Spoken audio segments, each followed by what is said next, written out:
नमस्कार आकाशवाणी कटक आंचलिक संवाद पढ़ुछंती महेश्वर साहू। मुख्य संवाद देश में साधारण निर्वाचन तृतीय पर्याय पई 11टी राज्यर 93टी लोकसभा आसन में सकाळ 7टारू आरंभ होईछि मतदान। राज्य में चतुर्थ तथा शेष पर्याय निर्वाचन पई प्रकाश पाइला विज्ञप्ति। आरंभ होला प्रार्थीपत्र दाखल प्रक्रिया।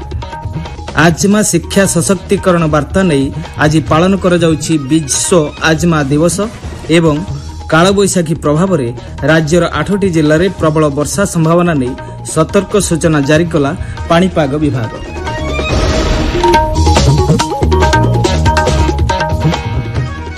एथर संपूर्ण संवाद देश में साधारण निर्वाचन तृतीय पर्याय पई आज सकाळ 7टारू 11टी राज्यर 93टी आसन में मतदान आरंभ होईछि।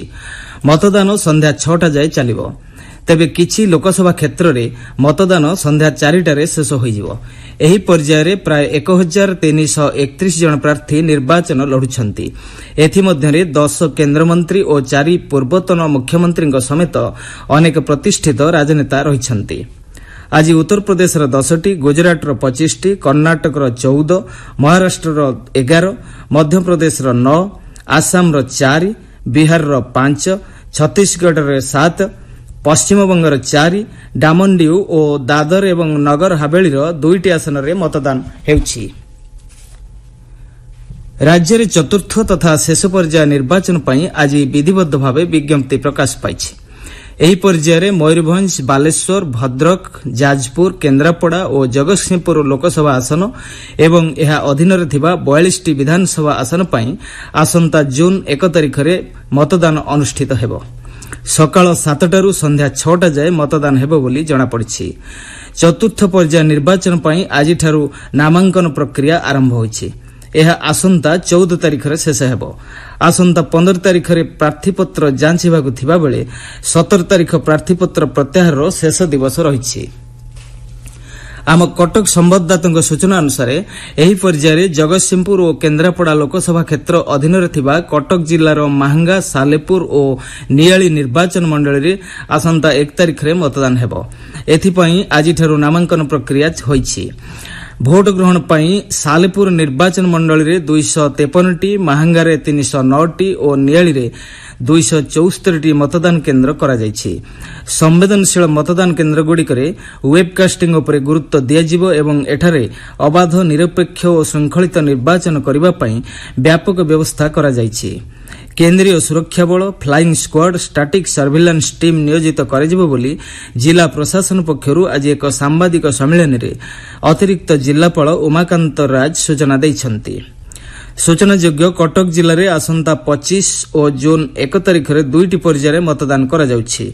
जिलार 3टी संसदीय निर्वाचन मंडली अधीन 7टी विधानसभा क्षेत्र में आसंता 25 तारिख एवं 2टी संसदीय क्षेत्र अधीन 3टी विधानसभा क्षेत्र में जून 1 तारिख रे मतदान हेबो। आसिका संसदीय क्षेत्र और विधानसभा क्षेत्र पई आज प्रार्थीपत्र प्रत्याहार परे चूड़ांत प्रार्थी तालिका प्रकाश पाइछि। सांसद प्रार्थी भावे 7 जन चलित निर्वाचन रे प्रतिद्वंदिता करिवे। कविसूर्यनगर विधानसभा आसन पई स्वाधीन भावे प्रार्थीपत्र दाखल करथिबा चिरंजीवी बिसोई एवं पोलोसरा विधानसभा क्षेत्र पई नामांकन भरिथिबा गोलाप साहू गतकाली प्रार्थीपत्र प्रत्याहार करनेछंती। एहा परे हिंजिली और कविसूर्यनगर विधानसभा क्षेत्र रे सर्वाधिक 10 जन लेखाएं प्रार्थी रहिथिबा बेले पोलोसरा विधानसभा क्षेत्रରୁ 9 जन, सानखेमुंडी रे 4 जन एवं खलीकोट रे 3 जन प्रार्थीक नामांकन कायम रहिछि। आसंता 20 तारिख रे एही सब आसन रे मतदान हेबो।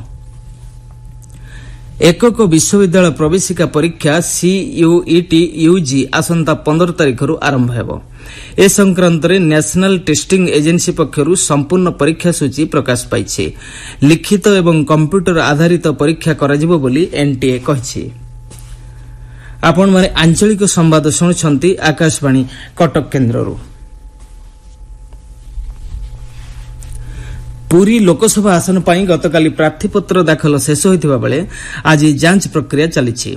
लोकसभा आसन समेत जिले में थिबा अन्य 4 गोटी विधानसभा क्षेत्र पुरी सदर, पिपिली, ब्रह्मगिरी और सत्यवादी ପାଇଁ ମଧ୍ୟ ପ୍ରାର୍ଥୀପତ୍ର ଦାଖଲ ଶେଷ ହୋଇଛି।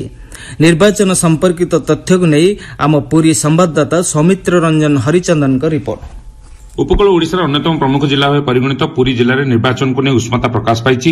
ପୁରୀ ଜିଲ୍ଲାପାଳ ତଥା ପୁରୀ ଲୋକସଭା କ୍ଷେତ୍ରର ରିଟର୍ଣ୍ଣିଂ ଅଧିକାରୀ ସିଦ୍ଧାର୍ଥ ଶଙ୍କର ସ୍ୱାଇଁଙ୍କ ପ୍ରତ୍ୟକ୍ଷ ତତ୍ତ୍ୱାବଧାନରେ ଶାନ୍ତି ଶୃଙ୍ଖଳା ଓ ସ୍ୱଚ୍ଛତାର ସହ ଆଗାମୀ ନିର୍ବାଚନ ପରିଚାଳନା ସମସ୍ତ ପ୍ରକାର ବ୍ୟବସ୍ଥା ଗ୍ରହଣ କରାଯାଇଅଛି। ପୁରୀ ଲୋକସଭା ନିର୍ବାଚନ କ୍ଷେତ୍ର ସହ ପୁରୀ ଜିଲ୍ଲାର ଅନ୍ୟ 4ଗୋଟି ବିଧାନସଭା କ୍ଷେତ୍ର ପୁରୀ ସଦର, ପିପିଲି, ବ୍ରହ୍ମଗିରି, ସତ୍ୟବାଦୀ ପାଇଁ ନାମାଙ୍କନ ଦାଖଲ ଗତକାଲି ସୁଦ୍ଧା ଶେଷ ହୋଇଅଛି। ଜିଲ୍ଲାରେ ମୋଟ ଭୋଟରଙ୍କ ସଂଖ୍ୟା 14,05,654 ରହିଥିବା ବେଳେ ପୁରୁଷ ଭୋଟର ସଂଖ୍ୟା 7,22,096 ଜଣ ଓ ମହିଳା ଭୋଟରଙ୍କ ସଂଖ୍ୟା 6,83,464 ଜଣ ଅଟନ୍ତି। ଜିଲ୍ଲାରେ କାକଟପୁର ନିର୍ବାଚନ ମଣ୍ଡଳୀ ଅନୁସୂଚିତ ଜାତି ପାଇଁ ସଂରକ୍ଷିତ ରହିଥିବା ବେଳେ ବାକି 5ଟି ବିଧାନସଭା କ୍ଷେତ୍ର ସାଧାରଣ ବର୍ଗ ପାଇଁ ଉଦ୍ଦିଷ୍ଟ ଅଟେ।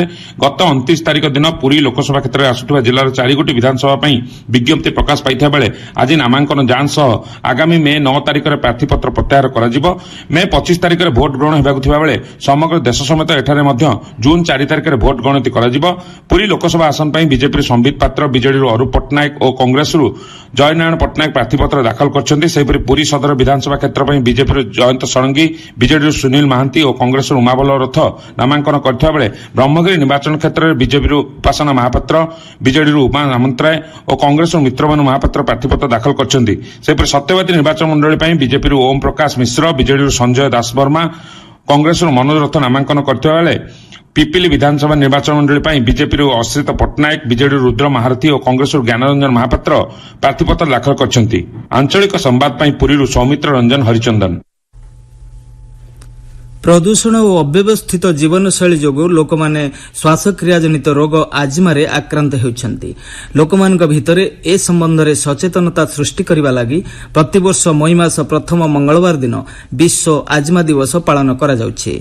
1998 ମସିହାରେ ପ୍ରଥମ ଥର ପାଇଁ ଏହି ଦିବସ ପାଳନ କରାଯାଇଥିଲା।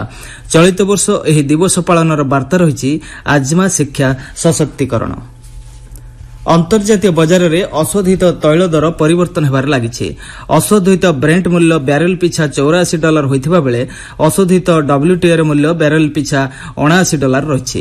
ତେବେ ସାର୍ବଜନୀନ କ୍ଷେତ୍ରରେ ତୈଳ ଓ ଗ୍ୟାସ୍ ବିପଣନକାରୀ କମ୍ପାନି ପେଟ୍ରୋଲ ଓ ଡିଜେଲ ମୂଲ୍ୟରେ କୌଣସି ପରିବର୍ତ୍ତନ କରିନାହାନ୍ତି। ଇଣ୍ଡିଆନ ଅଏଲର ୱେବସାଇଟ୍ରୁ ମିଳିଥିବା ସୂଚନା ଅନୁଯାୟୀ ରାଜଧାନୀ ଦିଲ୍ଲୀରେ ପେଟ୍ରୋଲ ମୂଲ୍ୟ $94.72 ଥିବାବେଳେ ଡିଜେଲ ମୂଲ୍ୟ $89.62 ରହିଛି। ମୁମ୍ବାଇରେ ପେଟ୍ରୋଲ ମୂଲ୍ୟ ଲିଟର ପିଛା $104.21 ଥିବାବେଳେ ଡିଜେଲ ମୂଲ୍ୟ $92.27 ରହିଛି। ସେହିପରି କୋଲକାତାରେ ପେଟ୍ରୋଲ ମୂଲ୍ୟ $103.94 ରହିଥିବା ବେଳେ ଡିଜେଲ ମୂଲ୍ୟ $90.76 ଏବଂ ଚେନ୍ନାଇରେ ପେଟ୍ରୋଲ ମୂଲ୍ୟ $100.75 ଥିବାବେଳେ ଡିଜେଲ ମୂଲ୍ୟ $94.34 ରହିଛି। ରାଜ୍ୟର 26ଟି ଜିଲ୍ଲାର ଭୂତଳ ଜଳରେ ଫ୍ଲୋରାଇଡ୍ ମିଶିଛି ବୋଲି ଜାତୀୟ ସବୁଜ ପ୍ରାଧିକରଣ ତଥ୍ୟରୁ ଜଣାପଡ଼ିଛି। ଏଥିସହିତ ଭଦ୍ରକ, ଗଜପତି, ଗଞ୍ଜାମ, ଜଗତସିଂହପୁର ଓ କେନ୍ଦ୍ରାପଡ଼ା ଜିଲ୍ଲାର ଭୂତଳ ଜଳରେ ବିଷାକ୍ତ ଆର୍ସେନିକ୍ ରହିଥିବା ନେଇ ପ୍ରାଧିକରଣ ପକ୍ଷରୁ କୁହାଯାଇଛି। ପଶ୍ଚିମ ଓଡ଼ିଶାର କଳାହାଣ୍ଡି, ନୂଆପଡ଼ା, ସମ୍ବଲପୁର, ସୁନ୍ଦରଗଡ଼, ଦେବଗଡ଼, ସୁବର୍ଣ୍ଣପୁର, ବୌଦ୍ଧ, ବଲାଙ୍ଗୀର, କଳାହାଣ୍ଡି ସହିତ ଅନ୍ୟ କେତୋଟି ଜିଲ୍ଲାରେ 1 ଲିଟର ଜଳରେ 1.5 ମିଲିଗ୍ରାମ ଫ୍ଲୋରାଇଡ୍ ମିଶିଥିବା ତଥ୍ୟରୁ ଜଣାପଡ଼ିଛି। ଫ୍ଲୋରାଇଡ୍ ଯୁକ୍ତ ପାନୀୟ ଜଳ ଯୋଗୁଁ ଦାନ୍ତ ହଳଦିଆ ପଡ଼ିବା ସହିତ ଯକୃତ ଏବଂ ଅନ୍ୟାନ୍ୟ ରୋଗ ଏହିସବୁ ଜିଲ୍ଲାର ଲୋକମାନଙ୍କ କ୍ଷେତ୍ରରେ ଦେଖାଯାଉଛି। ପୁରୀ ଶ୍ରୀମନ୍ଦିର ରତ୍ନଭଣ୍ଡାରର ମୂଲ୍ୟବାନ ବସ୍ତୁ ଓ ଅଳଙ୍କାର ତାଲିକା ପ୍ରସ୍ତୁତି ତଦାରଖ ନେଇ ଆସନ୍ତା 9 ତାରିଖ ଦିନ କମିଟିର ଦ୍ୱିତୀୟ ବୈଠକ ଅନୁଷ୍ଠିତ ହେବ। କମିଟିର ଅଧ୍ୟକ୍ଷ ତଥା ସୁପ୍ରିମକୋର୍ଟର ପୂର୍ବତନ ବିଚାରପତି ଜଷ୍ଟିସ୍ ଅରିଜିତ ପଶାୟତଙ୍କ ଅଧ୍ୟକ୍ଷତାରେ ଏହି ବୈଠକରେ ଅନ୍ୟ ସଦସ୍ୟମାନେ ଯୋଗଦେବେ। ପାଣିପାଗ। କାଳବୈଶାଖୀ ପ୍ରଭାବରେ ଆଜି ମଧ୍ୟାହ୍ନ ସୁଦ୍ଧା ରାଜ୍ୟର ବିଭିନ୍ନ ସ୍ଥାନରେ ଘଡ଼ଘଡ଼ି ସହିତ ହାଲୁକାରୁ ମଧ୍ୟମ ଧରଣର ବର୍ଷା ହୋଇଯାଇଛି।